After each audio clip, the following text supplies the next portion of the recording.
Dios aún sigue hablando, sigue aún contestando. Abramos nuestras Biblias. Bendito sea el nombre del Señor Jesús. Vamos a leer unos pasajes aquí. Primero en Juan, el Evangelio de Juan, capítulo 1. Gloria a Dios. Y después vamos a leer en Mateo, capítulo 4, ¿no? Evangelio según San Juan, el capítulo 1. ¿Ya lo tienen, hermanos? Verso 35. Gloria a Dios. Alabado sea el nombre del Señor. Amén. Voy a leer la palabra del Señor con la bendición del Dios Todopoderoso, Padre, Hijo y Espíritu Santo de Dios. Amén. El siguiente día otra vez estaba Juan y dos de sus discípulos, y mirando a Jesús que andaba por allí, dijo: He aquí el Cordero de Dios. Le oyeron hablar los dos discípulos y siguieron a Jesús. Y volviéndose Jesús y viendo que le seguían, les dijo: ¿Qué buscáis? Ellos le dijeron: Rabí, que traducido es maestro, ¿dónde moras? Él les dijo: Venid y ved. Fueron y vieron dónde moraba, y se quedaron con él aquel día, porque era como la hora 10. Andrés, hermano de Simón Pedro, era uno de los dos que habían oído a Juan y habían seguido a Jesús. Este halló primero a su hermano Simón y le dijo: Hemos hallado al Mesías, que traducido es el Cristo. Y le trajo a Jesús, y mirándole, Jesús dijo: Tú eres Simón, hijo de Jonás. Tú serás llamado Cefas, que quiere decir Pedro. Retrocedemos al capítulo 4 de Mateo. Retrocedemos en la Biblia, pero no en la historia, no en el tiempo. Porque esto que leemos ahora en Mateo 4 ocurrió después de lo que hemos leído en Juan 1. Mateo capítulo 4, verso 17.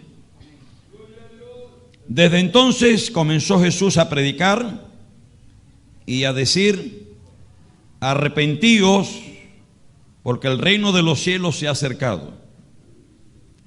Andando Jesús junto al mar de Galilea, vio a dos hermanos, Simón llamado Pedro y Andrés su hermano, que echaban la red en el mar, porque eran pescadores.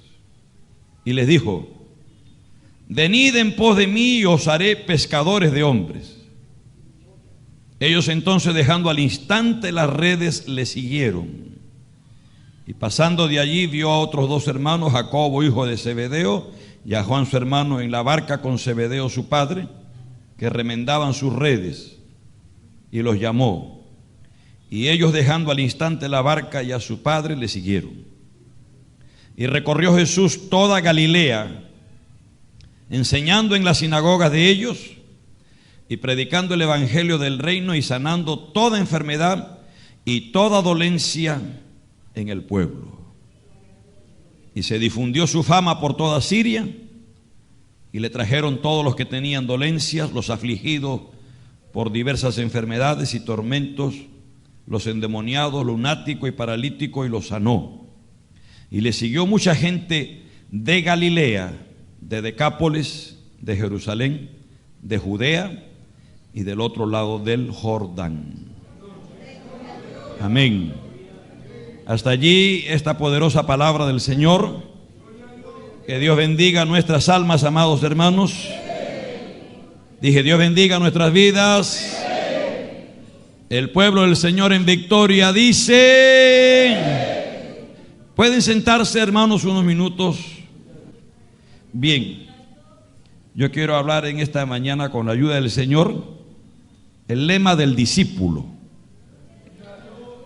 Y ese lema lo encontraríamos en el Salmo 138, el verso 8, la primera parte. El Señor, dice el salmista, el Señor Jehová cumplirá en mí su propósito. El Señor Jehová cumplirá en mí su propósito.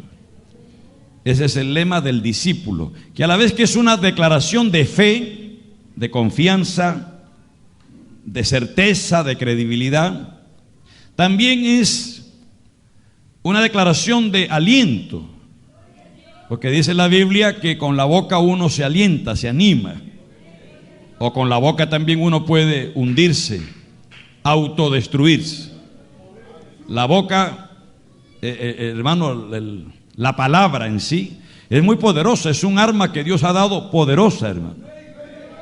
Con la palabra se puede destruir, con la palabra se puede derribar y arruinar, con la palabra se puede hasta asesinar, literalmente, porque hay un asesinato que habla en Santiago.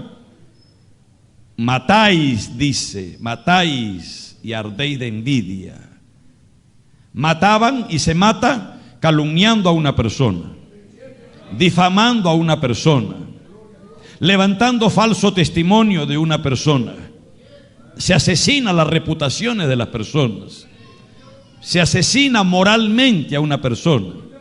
Y eso también puede repercutir en un asesinato físico, porque hay gente que han muerto por recibir palabras tan fuertes, tan duras, que les ha dado un infarto y han muerto, hermano. ¿Están allí o no están allí, amados hermanos? Entonces el discípulo con este lema se alienta: el Señor Jehová cumplirá en mí su propósito. ¿Lo creen o no lo creen, amados hermanos? Entonces queremos hablar, como digo, con la ayuda del Señor, sobre el lema del discípulo. ¿Cuántos son creyentes aquí? A ver, quiero ver la mano de los que se consideran creyentes. Amén. Pero no voy a preguntar cuántos se consideran discípulos, no. Porque no es lo mismo, ¿eh? Cuando el Señor, después de resucitar y se aparece esos 40 días a sus discípulos, les da la gran comisión. Le dice: vayan, prediquen el evangelio a toda criatura, hagan discípulos. No les dice hagan creyentes. Un creyente es aquel que cree. Un creyente es aquel que muestra religiosidad, cree. Por supuesto que para ser discípulo, el primer paso es ser creyente. Hay que creer en Jesucristo, porque el que creyere y fuere bautizado será salvo. Hay que creer. ¿Y cómo creerán? Dice Pablo, si no hay quien les anuncie, si no hay quien les predique. ¿Cómo creerán si no hay quien les dé el mensaje? Porque la fe viene por el oír por la palabra de Dios. ¿Cómo creerán si no hay quien les predique? ¿Y cómo predicarán si no son enviados? Entonces hay una cadena allí, ¿no?, que tiene que seguirse. Gloria al nombre de Dios. Las personas tienen que creer, las personas tienen que invocar el nombre del Señor. Porque el que confiesa con sus labios que Jesucristo es el Señor y cree en su corazón que Dios le levantó de los muertos, será salvo. Porque con la boca se confiesa para salvación, pero con el corazón se cree para justicia. ¿Cómo creerán? Ahí está la cadena, ¿no? Para confesar hay que creer. Para ser discípulo hay que pasar por ser creyente, hay que creer. Pero no es lo mismo ser creyente que discípulo. Ya voy a entrar, voy a ir desarrollando esto, ¿no? Lo que sí les pido su atención a todos, amados hermanos. Alabado sea el nombre del Señor Jesús. Gloria a Dios. Gloria a Dios.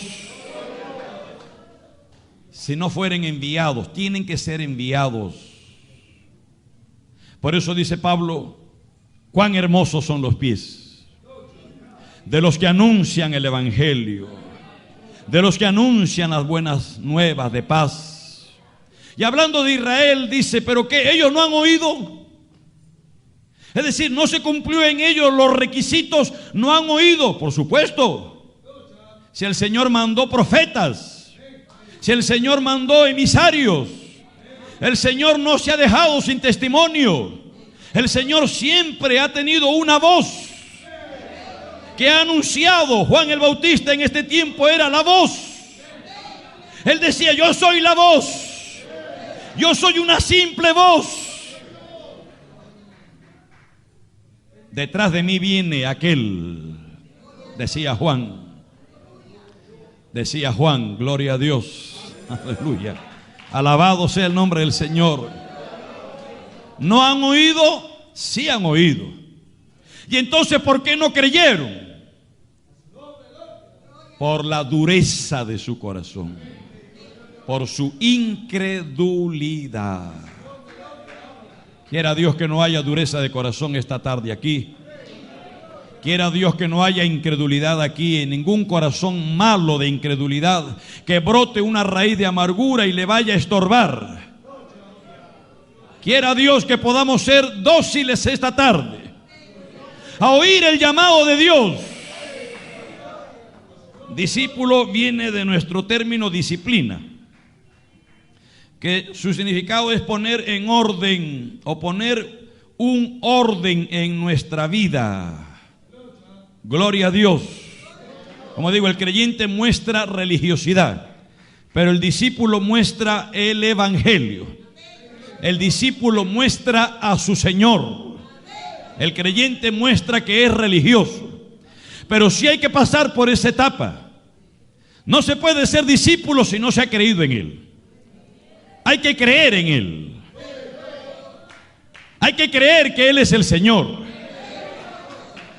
Amén, gloria a Dios. Alabado sea el nombre del Señor. El Señor trabajó con sus discípulos durante 3 años. Trabajó en sus mentes y en sus corazones. Los llevó junto a Él. Lo que quería era hacerlos sus discípulos. Los maestros allá en el oriente no son como la concepción que nosotros tenemos de un maestro, ¿no? Nosotros tenemos la concepción de un maestro, de aquel pues que enseña pues oralmente, ¿no? Y que sus enseñanzas son orales y se recepcionan y se aprenden intelectualmente. Los maestros allá en el Medio Oriente era diferente. Los maestros enseñaban con su vida, enseñaban con su forma, enseñaban con su práctica. Por eso los maestros agarraban a sus discípulos. Había muchos maestros ahí en Israel. Estaba Aliel, estaba Sama, estaba también Gamaliel. Habían maestros. Juan era también un maestro. Entonces tomaban a sus discípulos y los llevaban con él. Y ahí es que les impartía sus enseñanzas. Ellos andaban con ellos o andaban con su maestro, comían con él, vivían con él. Él les iba impartiendo sus creencias. Habían maestros que filosofaban y impartían sus filosofías. Ellos iban viendo su conducta y iban aprendiendo, y ahí les iba enseñando. Alabado sea el nombre del Señor Jesús. Así los tomó el Señor a sus discípulos y comenzó a instruirlos durante 3 años. Él trabajó en sus mentes, Él trabajó en sus corazones. O sea, no solamente en sus mentes, sino en sus corazones. Porque lo que él procuraba era una transformación. Que eso es lo que es un discípulo. Una persona que es tomada del bruto, es decir, de la materia bruta común, y la transforma. Esa es la idea. El origen de sus discípulos. Aquí hay una buena noticia para nosotros, hermano. Aleluya, gloria al nombre de Dios. El Señor no buscó mentes brillantes. El Señor no buscó hombres con formación académica. No buscó eruditos, no buscó teólogos, no buscó gentes que resaltaran por sus formaciones académicas, por sus títulos, por sus doctorados, ni siquiera personas piadosas. ¿Dónde fue a elegir? En Galilea. Aleluya, gloria a Dios. Alabado sea el nombre del Señor. Los galileos eran gente rústica. Eran gente que no tenían formación, no tenían enseñanza, no tenían cultura. Su cultura era la cultura de la tierra. Algunos eran agricultores, otros eran pescadores. Esa era su cultura. Eran gente rústica. Es más, tenían un estigma que no era simplemente que se lo habían puesto, se lo habían ganado por su forma de ser. Galilea también es conocido como Galilea de los gentiles, porque era una parte de Israel que era muy transitada. Unía Egipto con Siria. Y siempre estaban atravesando por allí los paganos.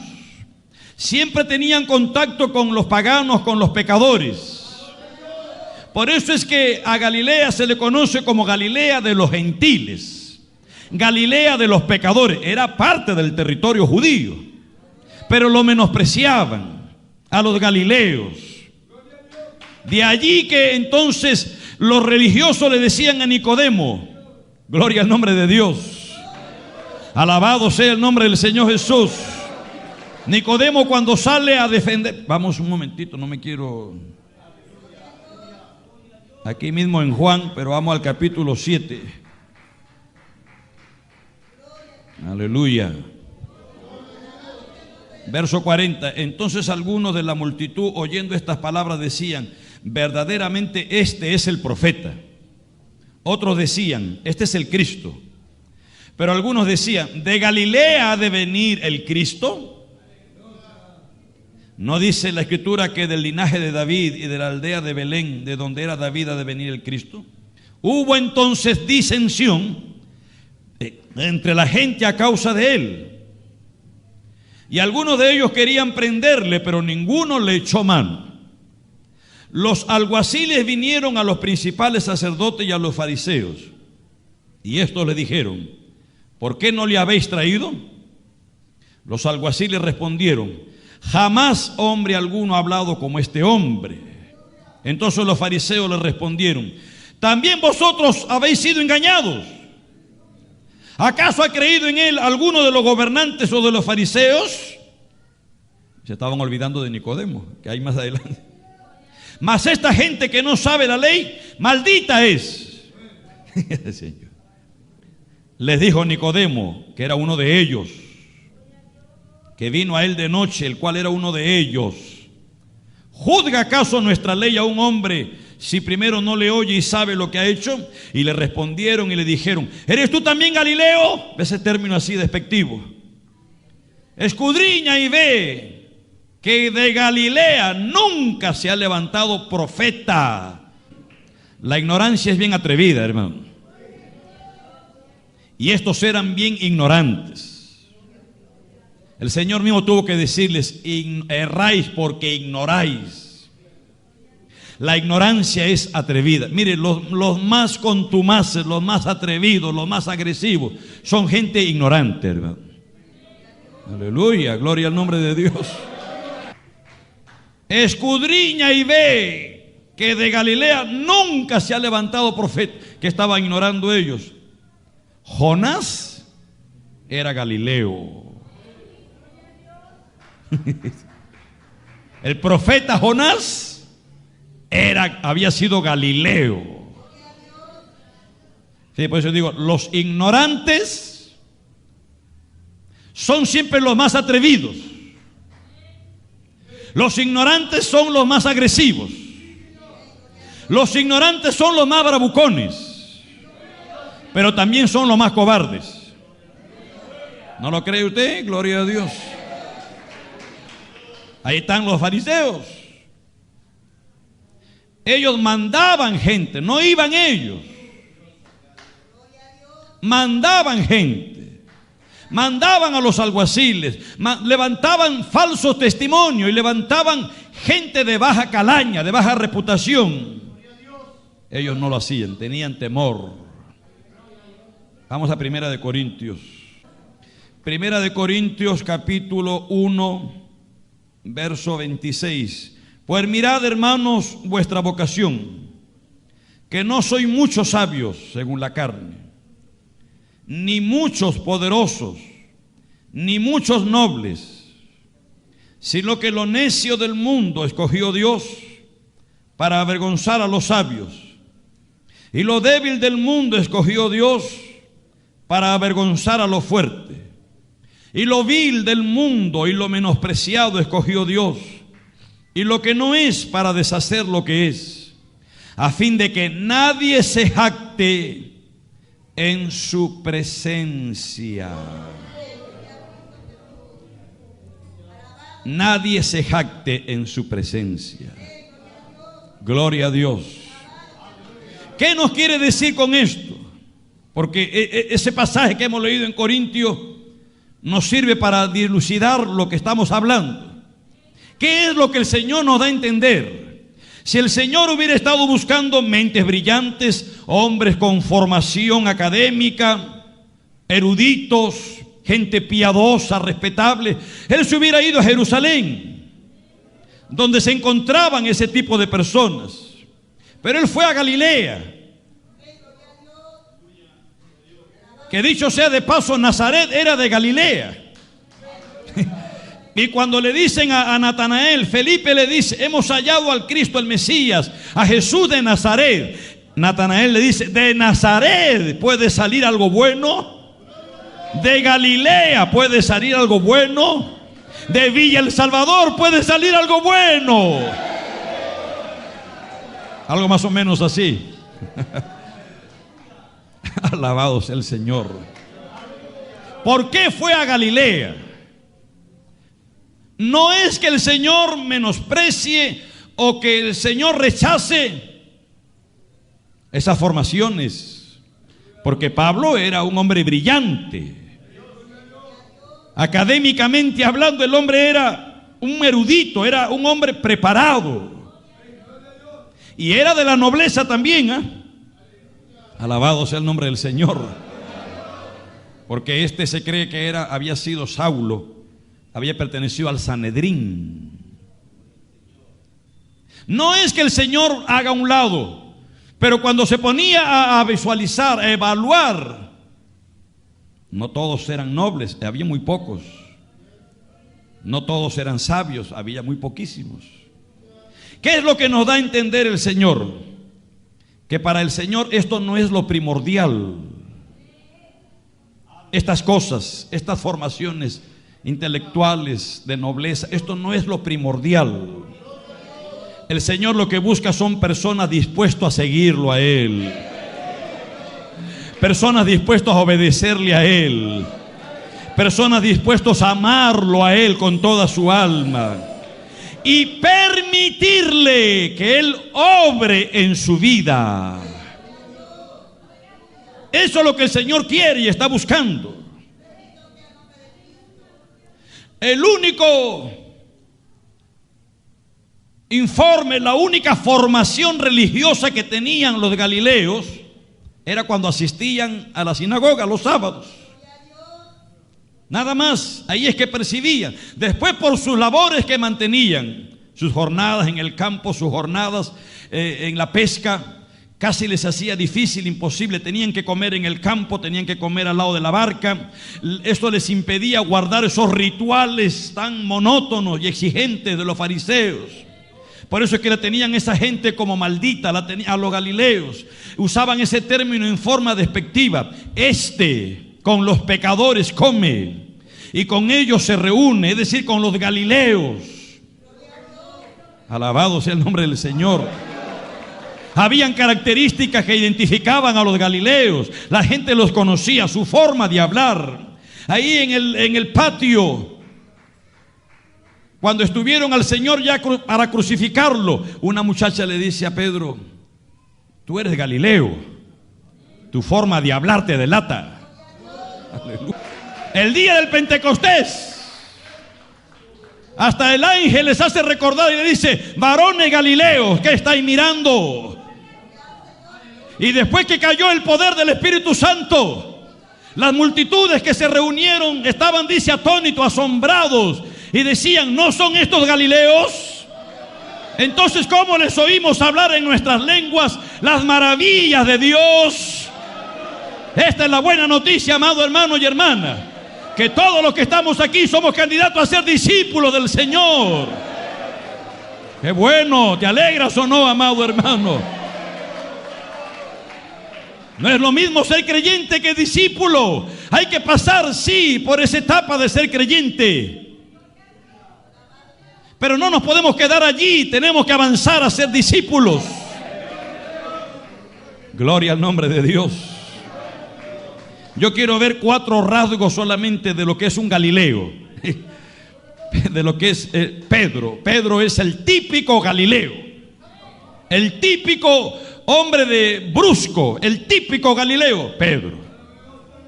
A ver si te identificas también tú. Aleluya.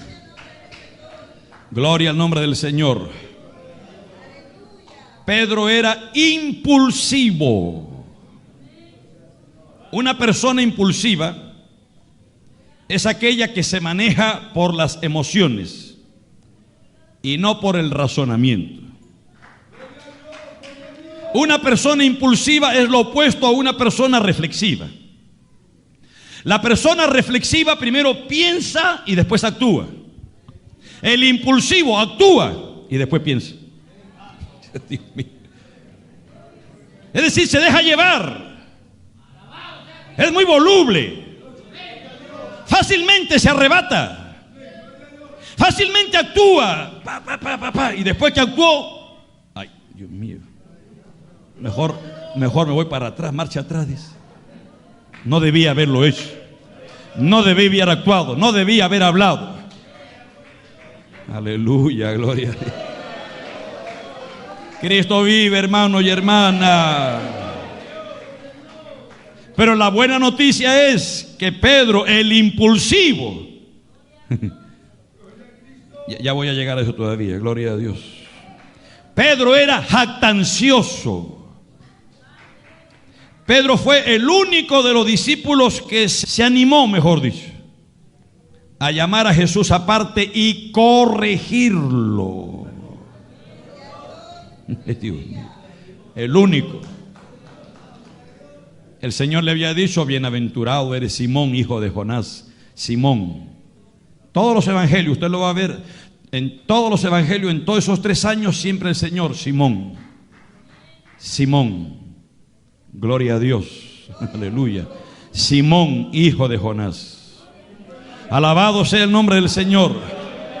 Y le había dicho: bienaventurado eres, no te lo reveló carne ni sangre, sino mi Padre que está en los cielos. Y yo te digo que tú eres Pedro, y que sobre esa roca voy a edificar mi iglesia, y las puertas del Hades no prevalecerán contra ella. Y a ti te voy a dar la llave del reino. Lo que ates en la tierra será atado en el cielo, y lo que desates en la tierra será desatado en el cielo. Y dice: y desde entonces, aleluya. Ya me estoy adelantando al mensaje, gloria a Dios. Y desde entonces, habían pasado 2 años y medio. Me adelanté. El Señor también le toma examen a sus discípulos. Yo digo, ya me adelanté un poco. Habían pasado 2 años y medio. Ya estaba llegando a la recta final, faltaban 6 meses el ministerio. Y entonces el Señor les toma un examen y los llama y le dice, y bueno, a ver, díganme ustedes que tanto se mueven entre la gente con más libertad que yo. ¿Qué dice la gente de mí? ¿Quién es el Cristo? ¿Quién soy yo, el Hijo del Hombre? Y entonces ellos respondieron, bueno, algunos dicen que eres Elías. Otros dicen que eres Isaías o Jeremías. Y otros dicen que eres Juan el Bautista que ha resucitado. Amén. Esa es la percepción que tienen los hombres de allá afuera. Pero ustedes están conmigo 2 años y medio. Ustedes son mis discípulos. Ustedes me conocen. Ustedes han andado conmigo. Ustedes me han visto orar. Ustedes me han visto ayunar. Ustedes me han visto cuando le abrí los ojos al ciego. Ustedes me han visto cuando levanté al paralítico. Alabado sea el nombre de Dios. Ustedes me vieron cuando a la hija de Naín la levanté. ¿Qué dicen ustedes? ¿Quién soy yo? Y Pedro, el impulsivo, el jactancioso y soberbio. Gloria a Dios, porque también era soberbio. Soberbio, se creía mejor que los demás. Todos estos son unos cobardes y te van a negar, y aunque todos ellos se nieguen, yo no te voy a negar, le dice. Esa es soberbia, pura soberbia, hermano. Soberbia pura, jactancioso. Desde entonces les comenzó a decir que era necesario ir a Jerusalén y morir. Dio un paso. El discipulado es paso a paso. Bueno, no voy a meterme ahí, gloria a Dios. Todo tiene su momento, ahorita llegamos. Pero entonces le comenzó a hablar de su muerte, que era necesario morir y padecer en Jerusalén. Y entonces Pedro lo llama a un lado, ¿no? Y lo jala a un lado, lo jala. Y le dice, parafraseando la cosa, no le dice, aquí entre nosotros, esto es una cuestión más elevada. Ellos no lo pueden entender, yo recibo revelación de arriba y esto es una cuestión supra. Esos son chusmas, tú y yo aquí. En ninguna manera te acontezca eso. Jactancioso. Era impulsivo, era jactancioso, era soberbio y era agresivo. Era violento. Sacaba las espadas con qué facilidad. Iba a tumbar cabeza. En su jactancia, el hombre era agresivo, violento. Y sacó aquí hay 2 espadas, le dijo.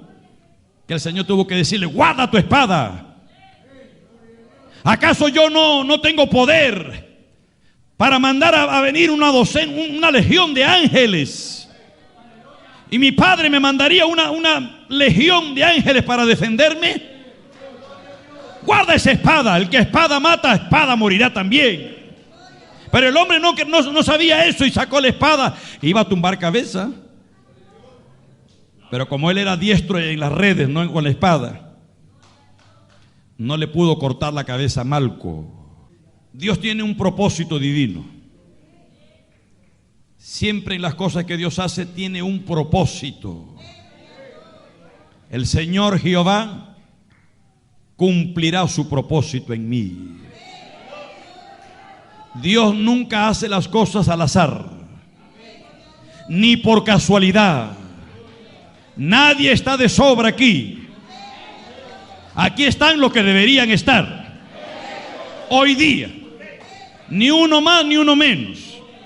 Algunos no han venido, algunos son varios que no han venido. Yo no sé por qué motivo. Se lo perdieron entonces. Pero aquí estamos los que hemos venido. Los que hemos decidido estar aquí.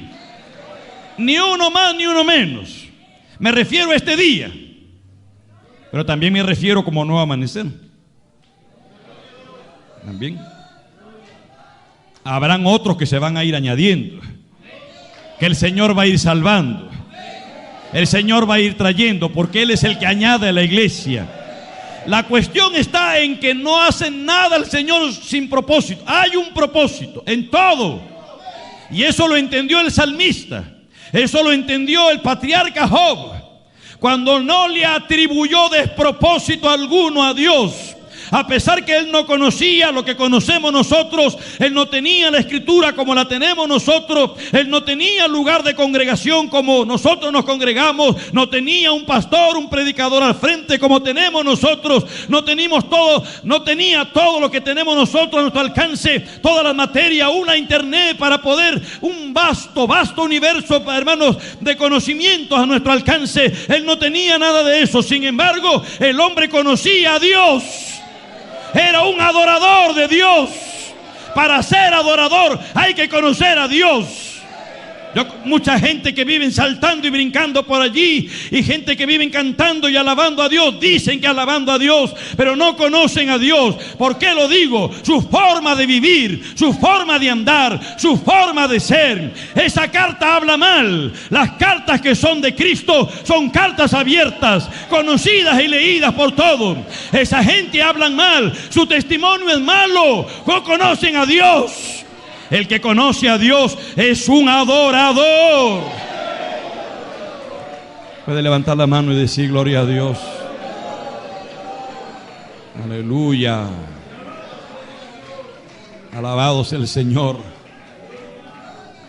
Job dijo: Dios no es Dios de despropósitos. Aún hasta en el momento más terrible hay un propósito. Aleluya, hay un propósito. ¿Lo crees? ¿Crees que hay un propósito? Hermana, ¿crees que hay un propósito en tu vida? Mi Señor, el Señor Jehová, cumplirá su propósito en mí. Ese es el lema del discípulo. Gloria a Dios. Alabado sea el nombre del Señor. ¿Cuál era el propósito de Dios, el propósito divino para Simón? Cuando su hermano lo trajo a Jesús, Jesús mirándolo, pero no era simplemente que lo miró, no, lo comenzó a observar, lo comenzó a examinar, lo analizó. Pero no solamente, no era una cuestión física, no, la mirada del Señor va más allá. El Señor ve las intenciones del corazón. Aquí mismo en Juan 2 dice que él no tenía necesidad de que nadie le diga nada de ningún hombre, porque él conocía y conoce a todos los hombres. Y ese es un conocimiento no meramente teórico, no meramente intelectual. Ese es un conocimiento de la palabra noxis, conoce. Habla de un conocimiento más profundo, que va más allá de simplemente verlo físicamente, de verlo vestido con su terno o oliendo a perfume. Va más allá. Él conoce lo que hay dentro del alma. Él conoce lo que hay en el corazón. Él conoce las motivaciones. ¿Qué te mueve? ¿Qué te impulsa? ¿Qué me mueve a estar aquí en esta mañana? ¿Qué me impulsa a estar aquí frente a ustedes? ¿Qué te mueve a estar aquí en esta hora? Eso lo conoce el Señor. ¿Crees que conoce el Señor eso, sí o no, hermano? Gloria a Dios. Dios tenía un proyecto de vida para él. Le dice, cuando lo observa, lo mira, Jesús le dijo: tú eres Simón, hijo de Jonás. Simón era su nombre, que Jonás lo había puesto. Era una versión helénica de Simeón. Simeón, hay una tribu que se llama Simeón, ¿no?, en el Antiguo Testamento. Pero cuando ya la influencia griega entró en el pueblo de Israel, el helenismo, como se conoce, entonces pues su nombre fue llamado Simón. Gloria a Dios. ¿Qué significa Dios me oye? Para poder entender esto, para los judíos, el ponerle nombre a una persona o el cambio de nombre, que también era una parte de la cultura de lo que se conoce como hebraísmo, no es como nosotros, ¿no? Que nosotros escogemos los nombres porque, bueno, me gusta, al oído suena bonito, o porque el cantante tal se llama así, el futbolista tal se llama así, que esto. No. Ellos cuando escogían nombre era porque identificaba algún rasgo, alguna característica o algún suceso. Alabado sea el nombre del Señor. Que representaba también la personalidad. Por ejemplo, Jacob, todos sabemos lo que significa Jacob. ¿Qué significa? Tramposo, usurpador, engañador. Jacob fue cambiado por Israel. Saulo, después que tuvo el encuentro con el Señor, su nombre fue cambiado por Pablo. ¿Ve? Entonces, lo que el Señor le está proponiendo aquí es un proyecto de vida. Le está proponiendo producir cambios en su carácter. Lo que el Señor le está proponiendo es, va a haber un cambio en tus costumbres, va a haber un cambio en tus prioridades, va a haber un cambio en tus afectos, en lo que quieres, lo que amas. Va a haber un cambios profundos en tu vida. Gloria al nombre de Dios. Producir discípulos no es mero aprendizaje intelectual, no es una acumulación de conocimientos, no es llenarse la cabeza. Discípulo no es llenarnos la cabeza, no es solamente aprendizajes intelectuales. No, un discípulo es que se producen cambios profundos en su vida. ¿Cuántos quieren ser discípulos del Señor ahora? Alabado sea el nombre del Señor. Eso es lo que le está diciendo el Señor a Simón. Tú eres Simón, hijo de Jonás, pero tú serás llamado Cefas. Es la palabra aramea, ¿no? De Pedro. Tú serás llamado Cefas, ¿qué quiere decir? Pedro. Y Pedro significa roca, piedra. Alabado sea el nombre del Señor.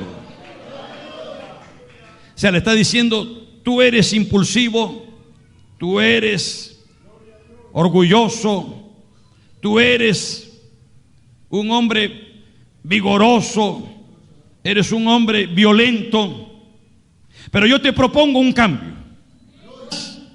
Esa es la materia prima que yo tomo.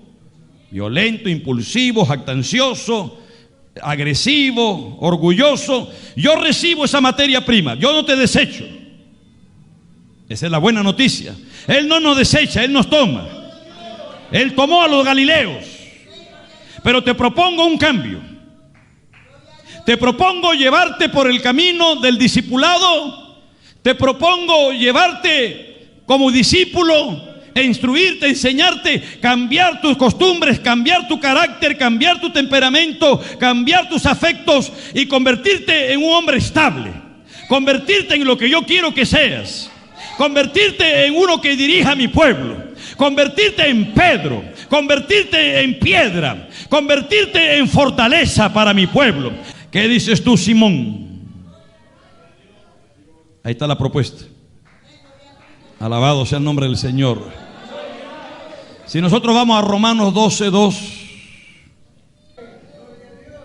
dice, no os conforméis a este siglo, sino transformaos por medio de la renovación de vuestro entendimiento.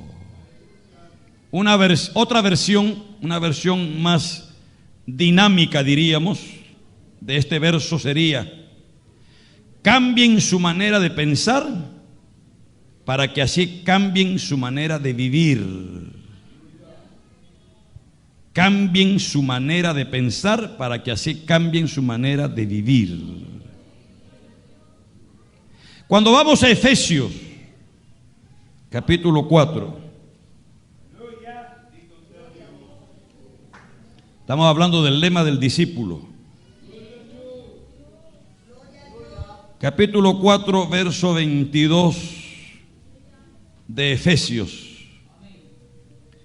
Dice: en cuanto a la pasada manera de vivir, despojaos del viejo hombre que está viciado conforme a los deseos engañosos, y renovaos en el espíritu de vuestra mente. La mente dicta el caminar de la persona. Usted tiene que saber, y creo que todos sabemos, que nosotros venimos con un disco duro original. Aquí en el cerebro traemos un disco duro. Ese disco duro está formateado según esa forma humana caída sin Dios. Los únicos programas que hay en ese disco duro son los programas del pecado. Lo único que sabíamos hacer era pecado. No sabíamos hacer lo bueno. Eso lo habíamos heredado de nuestros padres. Esos son los programas que hay. Y la computadora reacciona de acuerdo a los programas que hay. ¿Es así o no, amados hermanos? No creo que me estoy equivocando. Los programas que vienen en el disco duro, entonces hacen que la computadora reaccione de acuerdo a esos programas. Si usted quiere que la computadora funcione diferente de otra manera, tiene que cambiar la programación. Entonces tienen que reformatear, tienen que eliminar unos programas y meter otros programas. Eso es en la mente. Y esto se lleva a cabo a través de un proceso, siempre y cuando el hombre lo permita. Porque la voluntad es algo también que es intangible. Nadie lo va a quebrar, nadie se va a meter en tu voluntad, ni Dios lo va a hacer. El hombre tiene que pedirle a Dios, tiene que rendirse, tiene que decirle a Dios: entra, Señor, cambia mi vida. Alabado sea el nombre del Señor, alabado sea el nombre de Dios. Tienes que ser reformulado, tienes que ser reformateado. Tu mente, la programación con la que has venido, original, del pecado original, eso tiene que ser eliminado. Tenemos que aprender un programa de nueva vida, una vida nueva en Cristo Jesús. Cambia tu manera de pensar para que así cambie tu manera de vivir, para que así cambie tu conducta. Eso es lo que el Señor está proponiendo a Simón. Te propongo un cambio. Aleluya, gloria a Dios. Aleluya, gloria al nombre de Dios. Mateo capítulo 4.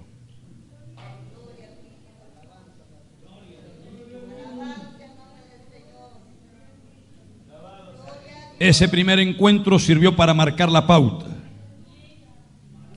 la propuesta del Señor. Y ahora dice en Mateo 4 que hemos leído: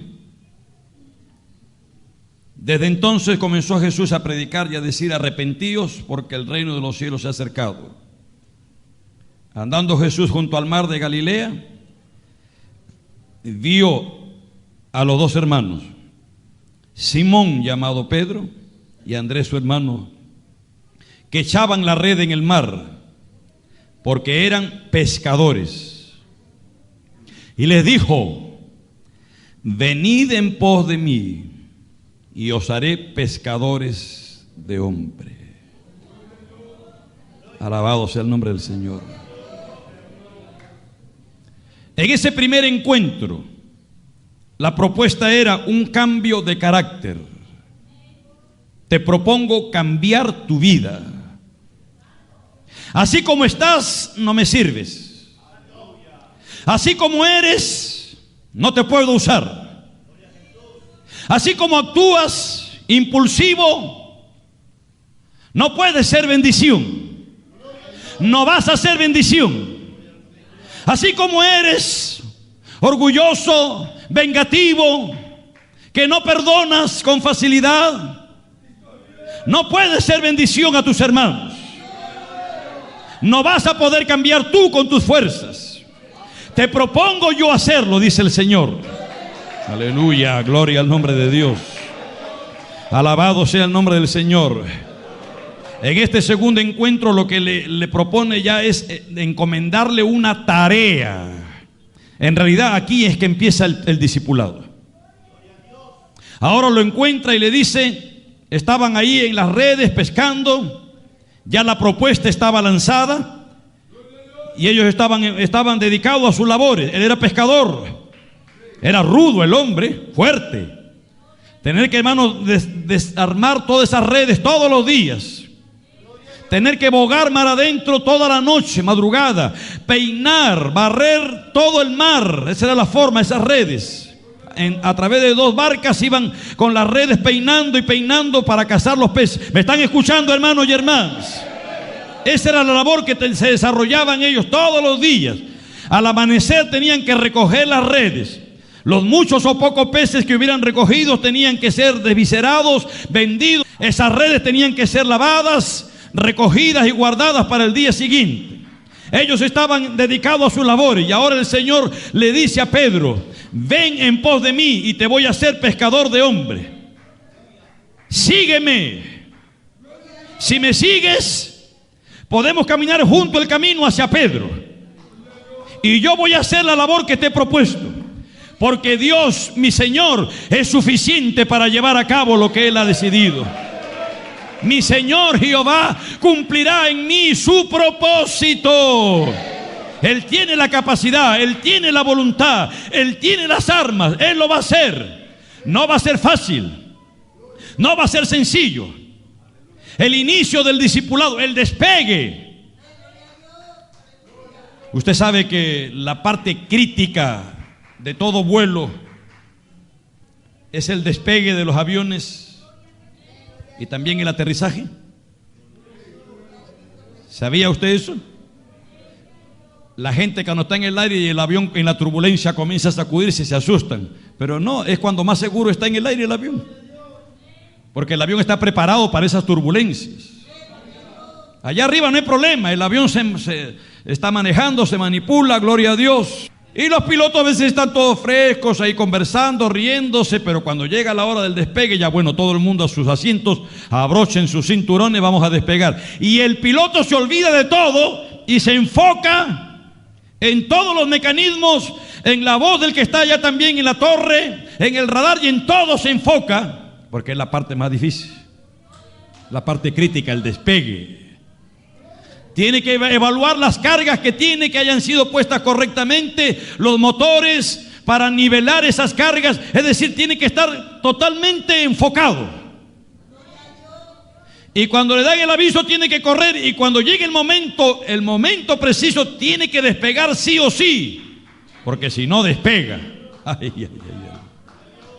Cristo vive, gloria a Dios. Si no despega, ese avión se estrella y es una catástrofe. El despegue es la parte. El despegue es la parte crítica. El momento del inicio del discipulado, esa es la parte conflictiva para muchos. Una cosa es estar desde la orilla, escuchar al maestro, escuchar sus enseñanzas, él allá en la barca, oírlo, qué bonito, yo creo en él, pero ahí nomás. Yo quiero seguir siendo creyente en Él, yo creo en Él, Él es mi Salvador. Pero no, Él tiene que ser tu Señor. No tengo tiempo para entrar en eso. Pero el Señor le tuvo que dar una lección tremenda de lo que es el Señor. En el capítulo 5 de Lucas se lo llevó, primero le dijo, boga un poco mar adentro, de ahí dio una enseñanza tremenda y después le dijo, vamos más adentro, tira las redes. Pedro había toda la noche pescado y no había pescado un solo pez. Y el hombre era ducho en esto, él era conocedor. Había amanecido ya y él sabía, por la práctica, la experiencia, que los peces se pescaban de noche. En la noche es que los peces suben y los bancos de peces son fáciles de agarrar. Si no se pescó de noche, en el día se sumergen y se van al fondo del mar. Dicen amén, amados hermanos y hermanas. Aleluya. Y ahora el Señor le dice ya de día, tira las redes. Y ahí hubo un conflicto. Porque Pedro dice, pero yo he pescado toda la noche. Además tú eres un maestro espiritual. Zapatero a su zapato. Tú eres maestro espiritual, yo soy pescador, yo conozco esta materia, yo sé que ya no hay peces, pero en tu nombre. Amén, gloria a Dios. Qué bueno es obedecer, ¿verdad que sí, hermanos y hermanas? En tu nombre voy a tirar las redes. Y dice que tiró las redes y las redes se rompían, que tuvieron que llamar a los demás para que le ayuden a sacar esos peces. Y cuando Pedro vio eso, dijo: ¿delante de quién estamos? ¿Qué clase de hombre es este? Apártate de mí, que soy pecador.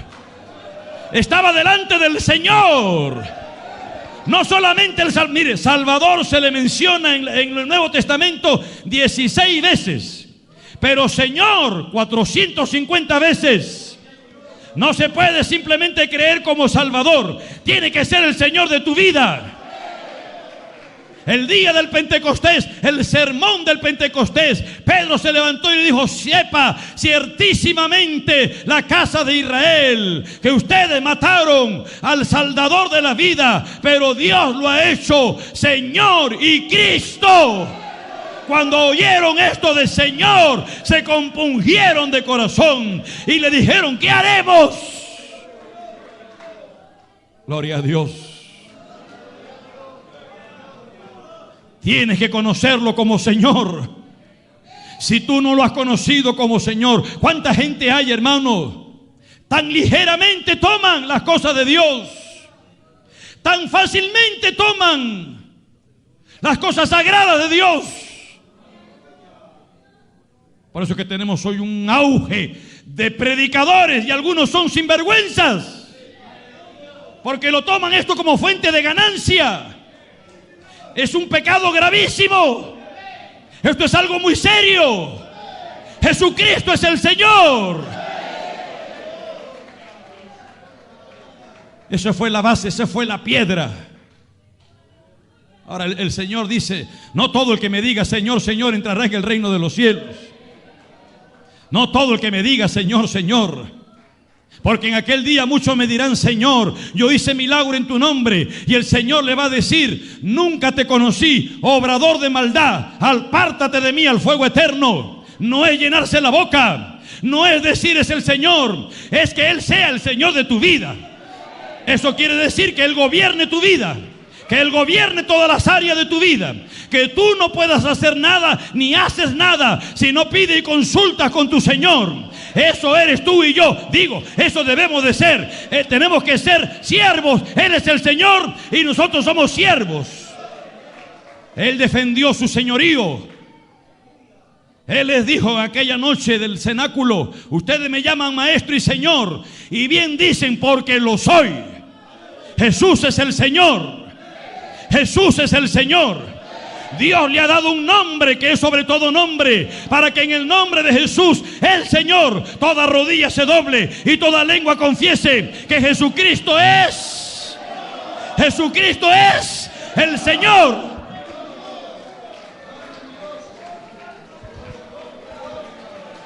Me molesta, me incomoda cuando estamos adorando en un culto público y suena un celular. Me molesta y me incomoda cuando veo personas que no tienen temor de Dios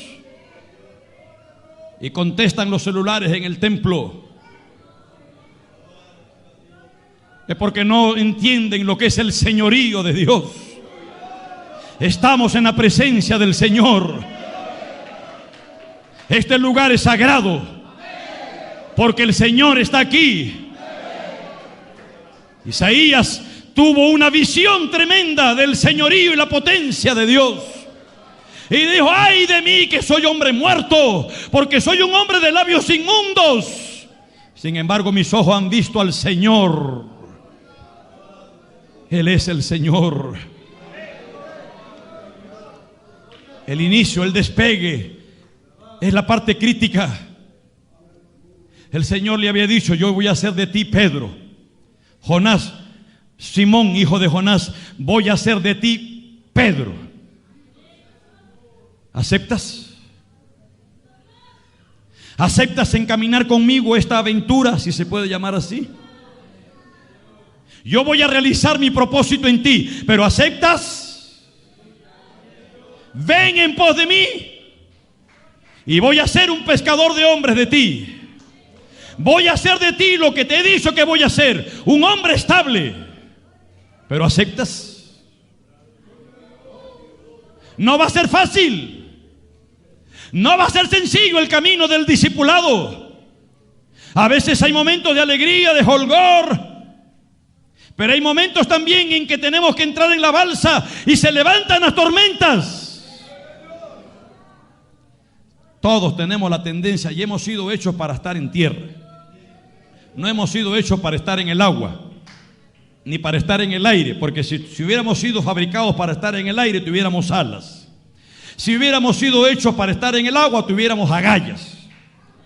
Pero hemos sido hechos para estar en tierra. Y la tierra es la parte firme, la parte segura, la parte que mucha gente no quiere abandonar. Pero no es allí en tierra, es donde el Señor dice.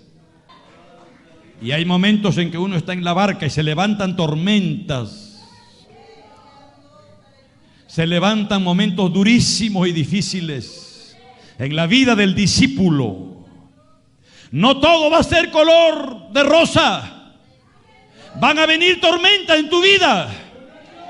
Van a venir momentos en que las olas se levantan y van a querer destruir y van a estar amenazando la embarcación. Pero confiad, parece que el Señor está durmiendo, pero no está durmiendo.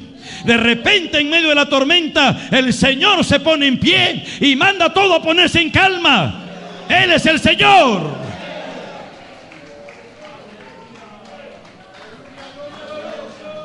El Señor Jehová cumplirá su propósito en mí. ¿Estás dispuesto a levantar vuelo con Él? ¿Estás dispuesto a ser discípulo? Termino en Mateo 10.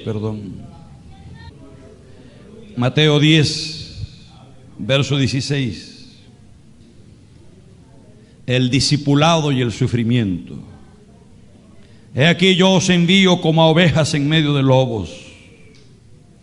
Sed pues prudentes como serpientes y sencillos como palomas. Guardaos de los hombres. Guárdense de los hombres, porque os entregarán en los concilios y en las sinagogas os azotarán, y aun ante gobernadores y reyes seréis llevados por causa de mí para testimonio a ellos y a los gentiles. Mas cuando os entreguen, no os preocupéis por cómo o qué hablaréis, porque en aquella hora os será dado lo que habéis de hablar. Porque no sois vosotros los que habláis, sino el Espíritu de vuestro Padre que habla en vosotros. El hermano entregará a la muerte al hermano, y el padre al hijo. Y los hijos se levantarán contra los padres y los harán morir. Y seréis aborrecidos de todos por causa de mi nombre, mas el que persevere hasta el fin, este será salvo.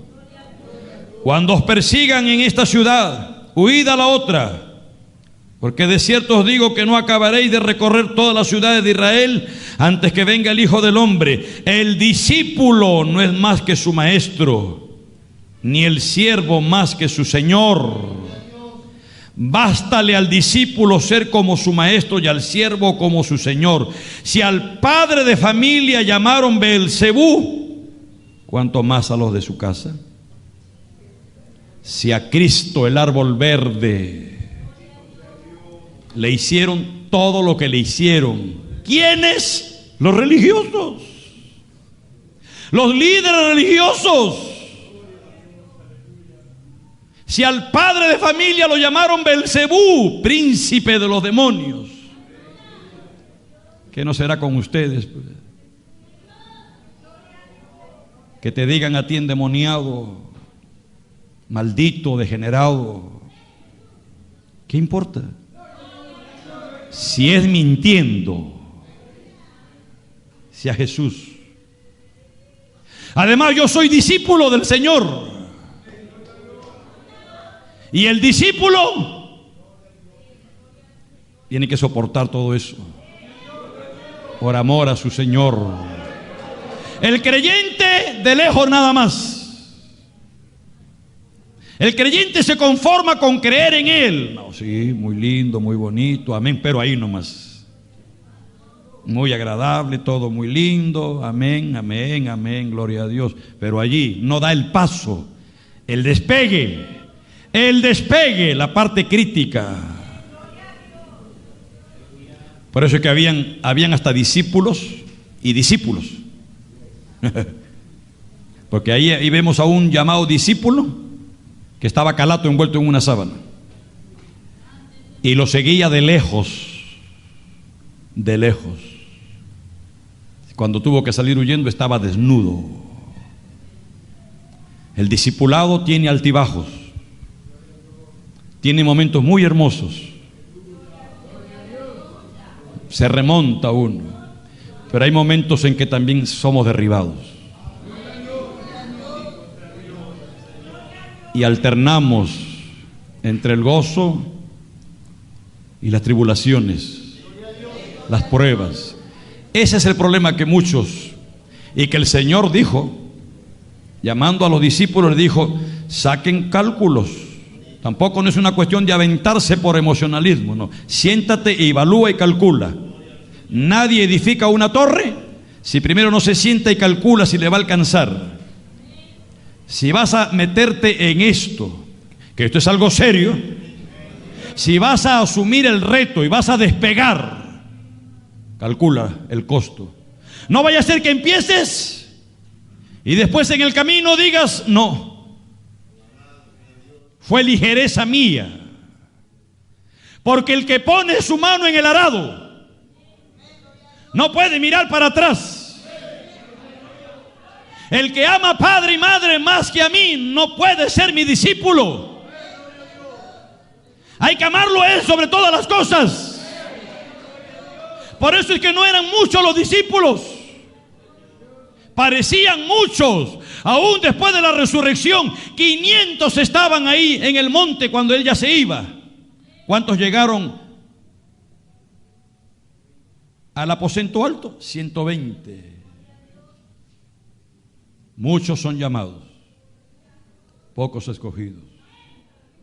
No todos asumen el reto, porque saben que es difícil. Sí, no es fácil. El camino es durísimo. Hay que autonegarse, hay que sacrificarse, hay que rendirse, hay que limitarnos. Hasta nuestras emociones tienen que estar limitadas. El discípulo no puede hacer lo que quiere. El Señor le dijo a Ezequiel: te voy a quitar tu mujer de golpe, el deleite de tus ojos. Se muere tu esposa. No quiero que llores. No quiero que comas pan de dolores. No quiero que vistas luto. No quiero que hagas señas de dolor. En otras palabras, discípulo mío, reprime tus emociones. El discípulo tiene que hacer lo que su maestro le dice. Yo estoy aquí porque yo obedecí al maestro. Y es necesario obedecer a Dios antes que a los hombres. ¿Quieres ser discípulo del Señor? No conteste ligeramente, no. Una cosa es aquí fácilmente, amén, amén, pero despega. Métete en la embarcación con Él. Y el tiempo y los frutos lo dirán. Esto no es una cuestión de momento solamente. Sí hay que tomar una decisión. O te quedas como eres y no asumes el reto, y ahí eres salvo, sí. Pero el plan de Dios que te propone, el diseño que Dios tiene para tu vida y la mía, Él lo va a llevar a cabo. Mi Dios cumplirá su propósito en mí. En momentos de dificultad, en momentos cuando tienes que soportar el oprobio, ahí entra el lema que sirve como aliciente: mi Dios cumplirá, mi Señor cumplirá su propósito en mí. Y es lo que me va a animar a seguir, aunque sea de rodillas, aunque tenga que caminar por el camino al Calvario. Y tengo que pasar por el Getsemaní, porque Él pasó por el Getsemaní. El discípulo no puede ser más que su maestro. Bástale con ser como su maestro. Pónganse de pie, por favor, todos ahora. Así como eres, dice el Señor, no me sirves. No puedo usarte. Él quiere cambiarte, cambiar tu nombre, un nombre nuevo. Simón, Pedro. Saulo, Pablo. Jacob, Israel. Abraham, Abraham, padre de muchedumbres.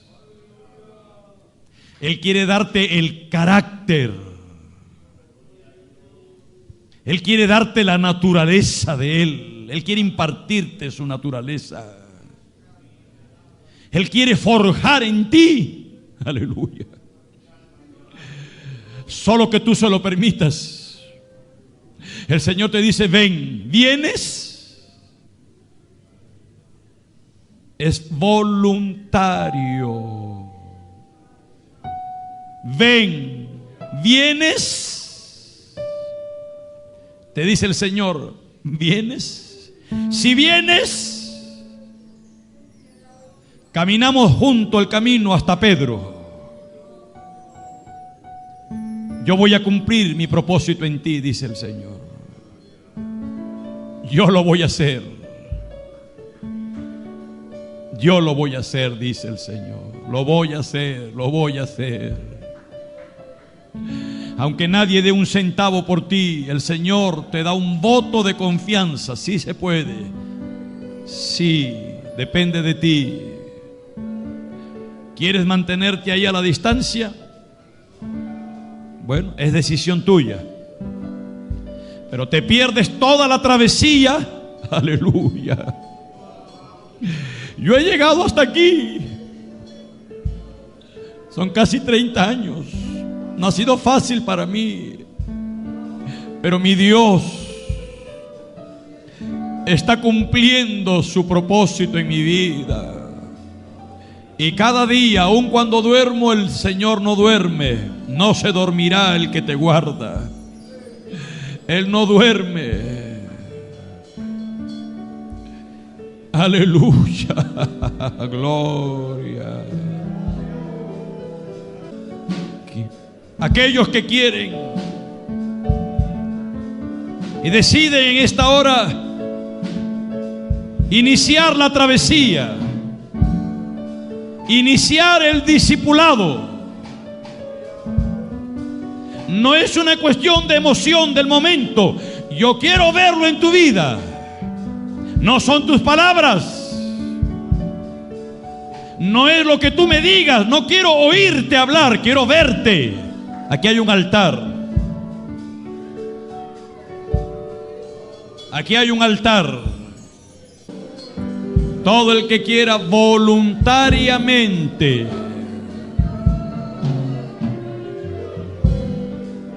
Nadie va a forzarte, nadie va a obligarte, ni el Señor. Esta es una cuestión voluntaria. La voluntad no la quebranta el Señor, es voluntario. Úngeme,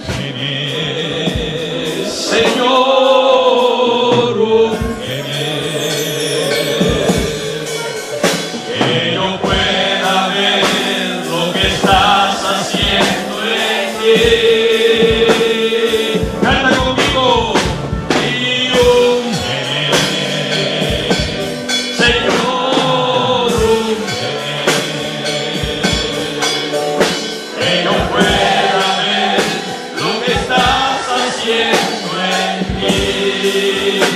Oh, levante sus manos. Y mi corazón anhela tu presencia. Y mi alma desea tu altar. Oh, yo solo quiero recibir un toque tuyo. Y que funcione.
Hablaré